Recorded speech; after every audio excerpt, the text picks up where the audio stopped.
Alhamdulillah, nahmaduhu wa nasta'inuhu wa nastaghfiruhu wa nu'minu bihi wa natawakkalu alayhi wa na'udzu billahi min shururi anfusina wa min sayyiati a'malina may yahdihillahu fala mudilla lahu wa man yudlil fala hadiya lahu wa ashhadu an la ilaha illallah wahdahu la sharika lahu wa ashhadu anna Muhammadan abduhu wa rasuluhu amma ba'd. A'udzu billahi minash shaitanir rajim. Bismillahir rahmanir rahim. Wa nazzalna alaykal kitab tibyanan likulli shay'in wa hudan wa rahmatan wa bushra lil muslimin. Bismillahir rahmanir rahim. Rabbi shrah li sadri wa yassir li amri wa hlul 'uqdatam min lisani yafqahu qawli. Rabbi zidni ilma. Today, this is the second day of the program and final day, and we will start with the first session on Gog and Magog. A part of the discussion on Gog and Magog had already taken place in our discussion during Surah Al-Kahf, and it was the last story, the story which dealt with Zul-Qarnain alayhi salam and how he put them behind the wall, the Gog and Magog people, and how they have come out. And this part is mentioned in Surah Anbiya chapter number 21, verses 95 and 96, which we also have discussed yesterday. Now, we have to take this discussion a little further specifically about Gog and Magog, about locating them, about the historical and geographical identities. And so we begin again with Zul-Qarnain alayhi salam. Zul-Qarnain, he was, as I said yesterday also, this was a title given to him, and when the answer was given, it satisfied the Jews so that there were no counter questions or counter arguments, counter allegations. No case could be made against the Prophet Muhammad's answer, and so it satisfied them. So the identity of Zul-Qarnain, will come back to it a little later. But before that, the Gog and Magog people. Now we are trying to locate the historical and geographical identity as mentioned in the Quran. So when Zul-Qarnain traveled towards the west, when he traveled towards the west, first he traveled to the west, and he came across a large body of water. And so it seemed to him that the sun set behind that body of water. So we are trying to locate a large body of water in the westward direction, and it is so large a body of water that if someone reaches there, it will seem to him that he has reached the confines of the earth. That was the question. Because there is a huge large body of water. For example, if we reach a seashore or an ocean's shore, we find that it's the end of the land. So similarly, if we reach a small pond, small body of water, it doesn't seem to us that way, because we can see the periphery of the small body of water. It's a huge body of water. Which body of water is the Quran referring to? Today we may have forgotten, or today we may have lost the analytical thinking capabilities. Not so our mufassirs. Our mufassirs, the scholars of tafsir, the scholars of Islam previously, they were experts not only in the Islamic studies, but were well versed in a lot of diverse fields of education. They were not only hafiz of the Quran, they were not only Islamic jurists, experts in fiqh, experts in hadith sciences, but simultaneously they were also experts in history, geography, sometimes mathematics, science, etc. Ibn Kathir is a very famous Islamic scholar, and he identified that body of water which seemed to be murky, which seemed to be turbid, which seemed to be dark in color, which seemed to be black in color, to be the Black Sea. And no wonder the Black Sea has been named so. And it has been not named Black Sea without any reason. For indeed the water is very dark in color, blackish in color. Hence the name Black Sea. And the Black Sea, the name existed even at the time of Ibn Kathir. And so the westward journey has been identified as the journey which was stopped by that large body of water, the Black Sea. Now moving on to the second direction. Again, Zul-Qarnain alayhi salam traveled, and he traveled towards the east this time, And we have to have an overview of geographic knowledge to be able to appreciate this fully, completely. And he reached a large body of water again. And hence it again seemed to him that he had reached the confines of the world, the known world, and this was towards the east. And if we move from Black Sea towards the east, we reach a large body of water, and that is the Caspian Sea. And for your information, the Caspian Sea is the largest lake in the entire world. Imagine, Caspian Sea is the largest lake in the entire world. So it again seemed to him that he had reached the dead end. That was the known periphery, the boundary of the known world at that time. So this was a question. The third direction is not even mentioned in the question, but the third direction we come to know is towards the north. How do we come to know of that? It could have been the south as well, but no. How do we come to know of that? Because it is mentioned in the hadith of Sahih Muslim, it is said that Gog and Magog will come and pass through the lake of Tiberias, the Sea of Galilee. The lake of Tiberias, Sea of Galilee. They will pass through that and then they will reach Jerusalem. And Sea of Galilee is towards the north and Jerusalem is towards the south. So they must have been traveling from the north to the south. And hence Zul-Qarnain traveled to the north. And he put the boundary, and so they were further north of the boundary. So when the ball will be released, they will travel from the north to the south. This is our explanation, and this is the geographic explanation. And hence the Quran and the story is not only theologically and philosophically valid, it is also valid geographically and historically. Now once we travel towards north, in the region we are defining by the boundary of Black Sea and Caspian Sea, we reach the mountain range of the Caucasus mountain range. And remember, the Caucasus mountain ranges and the white people, they are called the Caucasian races. Not for any reason. Why are they called the white races? The Caucasian people. So we will come to that. So the Europeans are today referred to as the Caucasian race. The Caucasus is very much to the eastern part of the Europe. I mean, not even in Europe, it's in Asia. Caucasus in that region, Russia, Georgia, these areas. So when we look at the mountain range of Caucasus, the entire mountain range stretches from the Black Sea to the Caspian Sea. So people will not be able to pass through that except a tiny pass which exists even till this day. After the wall has collapsed, the tiny pass is visible today, and we have the maps to prove that. And you can search it on the net, you can search it otherwise in maps, etc., and you will get the proof. And this pass existed even before building the wall, because once the wall was there, the wall was just used to close the gap. And once the wall collapsed, the gap again became the original gap, because the mountain ranges are formed structures. So it is here that the wall was placed. And this gap is called the Darial Gorge. It is mentioned, the Darial Gorge, which is a pass. And this pass allows you to come from the north of the Caucasus mountain ranges to reach the south of the Caucasus mountain ranges. So this is where they were trapped. Now something extraordinary happened. After the passing away of Prophet Muhammad ﷺ, Islam, the territory of Islam began to expand. And at that time there were two superpowers, the Byzantine Empire and the Persian Empire. The Byzantine Empire is that empire which was, the capital, the headquarters was based in Constantinople. Constantinople, which has been renamed today as Istanbul, in modern day Turkey, but that is the Byzantine Empire, the Eastern Roman Empire, the Eastern Christianity, the Eastern Orthodox Church. And the Persian Empire was Iran, present-day Iran, previously called Persia. So these two were the superpowers at that time, and the Muslim armies, they managed to defeat both the armies, and hence the territory expanded.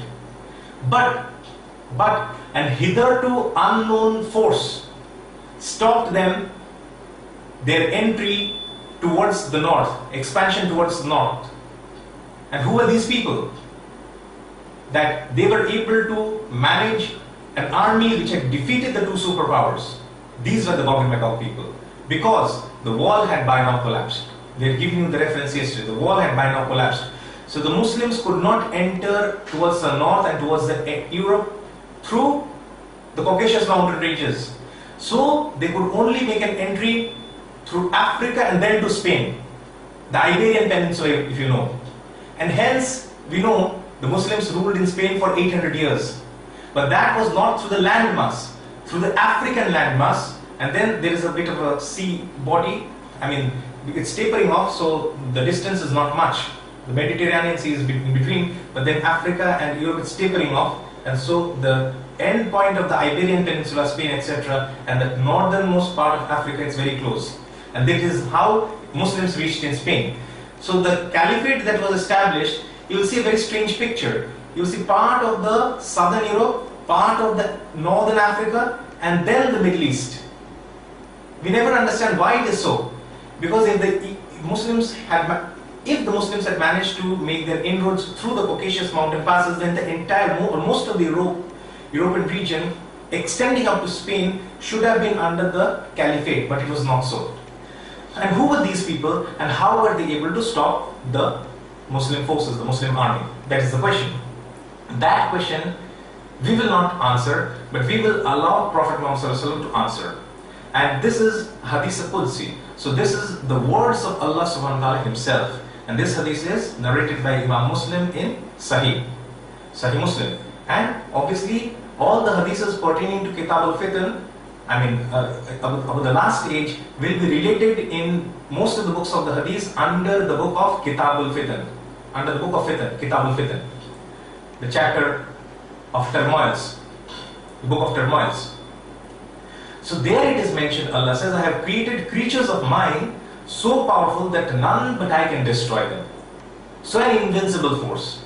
So an undefeatable force.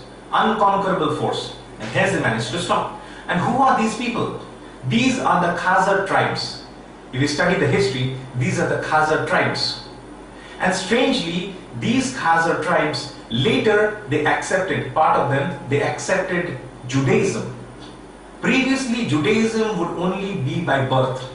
You can be a Bani Israel only if you are born among the descendants and the progeny of Bani Israel, children of Israel. So, because they were called the Jews, the Jew can only be a born Jew. The concept of conversion, converted Jews did not exist, never. But these people, they accepted Judaism. And some of the Khazar tribes, they accepted Christianity. And in this Khazar tribe, the alliance was formed, the initial alliance between the Jews and the Christians. And that is what were to later form as the Zionist alliance.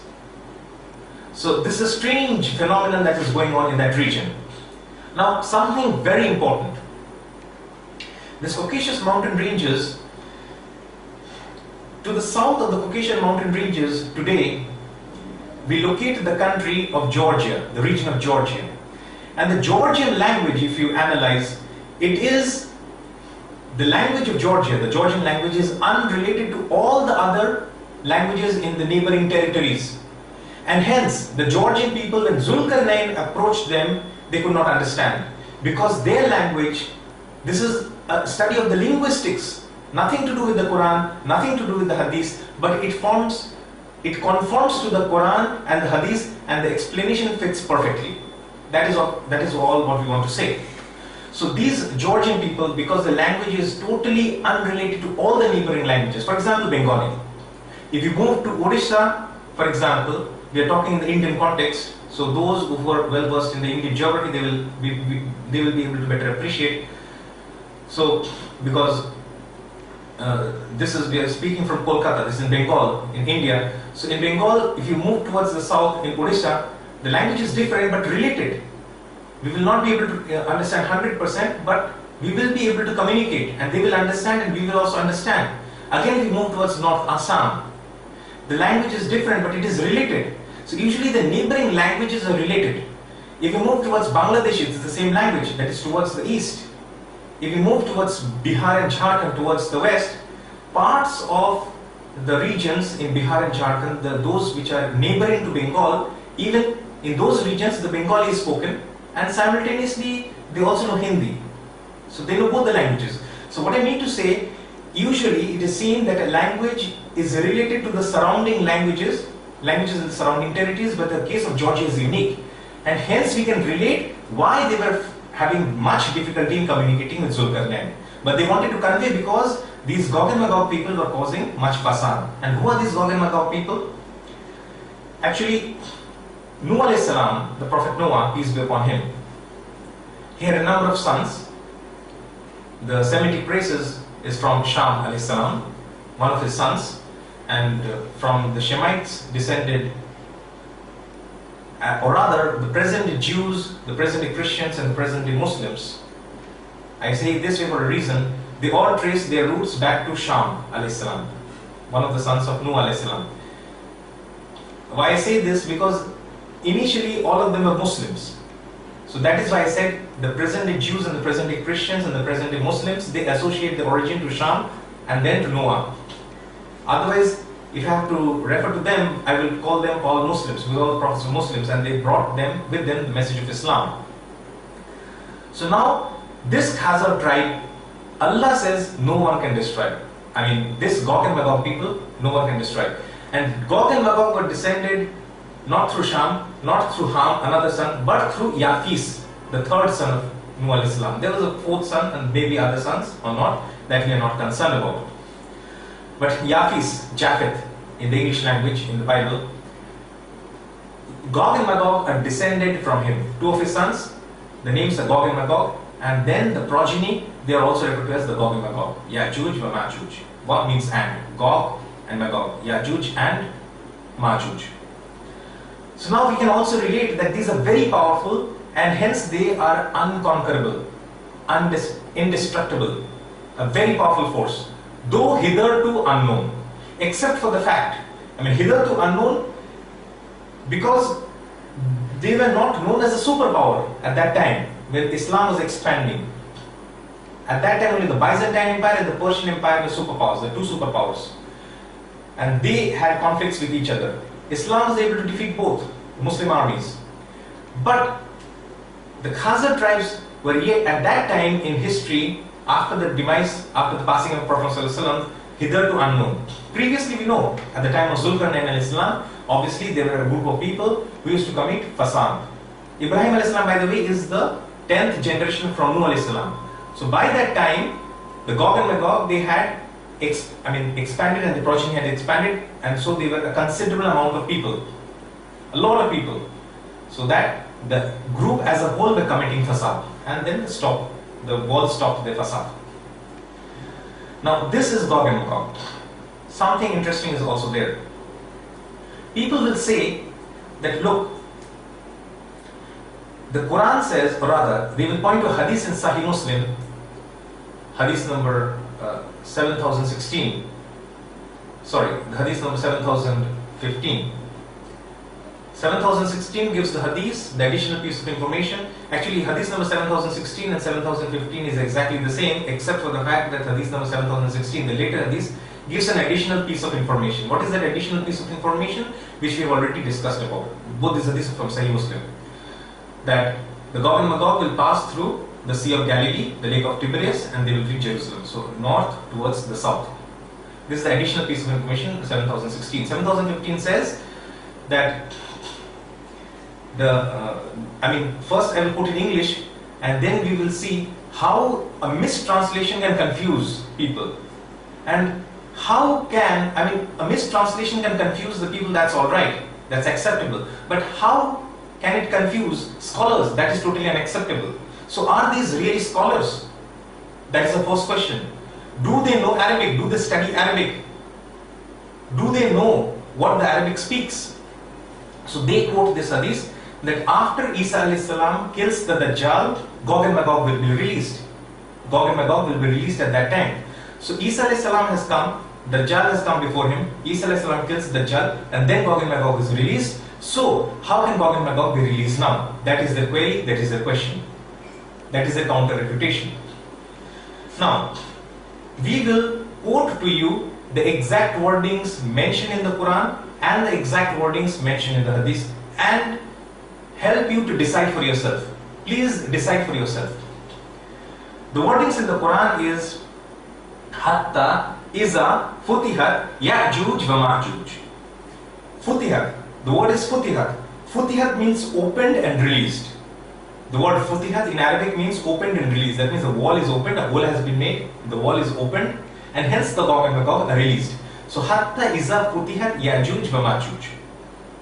That was a condition, if you remember, Surah Anbiya. So they cannot come back till Gog and Magog are released. Why should their coming back be dependent on the release of Gog and Magog? Why should it be? Do we think the only possible explanation is the fact that it is the Gog and Magog who will help them to come back? Otherwise, as long as they are trapped, they cannot come back. What is the logical explanation? Okay, once they are released, it is these people who will help them to come back. Is it not the case? If that is the case, let us keep the Quran over there. And let us move on to the Hadith of Sahih Muslim. The Hadith of Sahih Muslim does not use the word release at all. It says, وَيَبْعَثَ Allah ya-Juj wa-Maʻjūj. وَيَبْعَثُ اللَّهُ, if you combine the words, وَيَبْعَثُ اللَّهُ ya-Juj wa-Maʻjūj. And Allah will send Gog and Magog. What does it say? Does it say release? No. It says Allah will send Gog and Magog. What is the problem? Gog and Magog people are there somewhere, so Allah sends them. And how does Allah send them, and why does Allah send them, and what is their thinking when Allah sends them? These things will become more clear to us after our session on the Dajjal. But still, as I said, these topics are so interrelated that sometimes it becomes difficult for us to explain the subject. But we have to break it up into sessions, otherwise it will be very strenuous on all of us, for all of us. So Gog and Magog are working, they are human beings, they are Bani Adam. They are working for their Lord, their master, the Dajjal, the Antichrist, the false Messiah. But once the false Messiah, the Antichrist is dead, the Dajjal is dead, Isa al-Islam has killed the false Christ, the Antichrist, the Christ has killed the Antichrist. Once the Dajjal is dead, the leader is dead, what will they do now? They have no direction, they don't know what to do. So they will make a last attempt to finish off the Muslims, the handful of Muslims who will be with Isa al-Islam on the mountain of Tur. Imagine all the Muslims in the world at that time fit in the mountain of Tur. Imagine how few the number of Muslims are. Very few in number. All of them fit in that mountain. Okay, so these people, they think, okay, the leader is finished, leader is still not a problem, we will finish off the Muslims. All this struggle has been to destroy Islam, to destroy the truth. So now they will think that we are proceeding towards that place where Isa al-Islam and a handful of Muslim followers are, to finish them off. But Allah's plan is supreme. Allah is actually sending them so that Allah can destroy all of them as one body.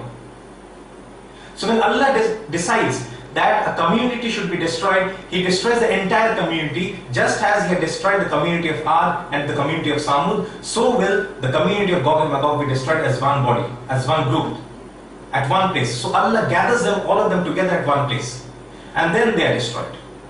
This is the purpose, this is the wisdom. So Allah sends them from one place to another, gathers all of them together and finishes them. So it is mentioned in the hadith, if we read it carefully, that for وَيَبَسُ اللَّهُ يَأْجُوجَ وَمَأْجُوجَ. So Allah sends Gog and Magog. Not a problem, not an issue. And then what it said, that Allah will send some worms or insects and they will bite the necks, the nape of the necks, and they will die as one body of group, one body of one group. So this is the story of Gog and Magog. So remember something else also. The Dajjal is the leader. He is the greatest fitna, the greatest mischief maker. Isa al-Islam has the power to kill Dajjal, but he could not kill Gog and Magog. So I have created creatures of mine so powerful that none but I can destroy them. Hadith Qudsi. Okay. If we analyze the genetic setup of the Khazar tribes, indeed we find something very interesting.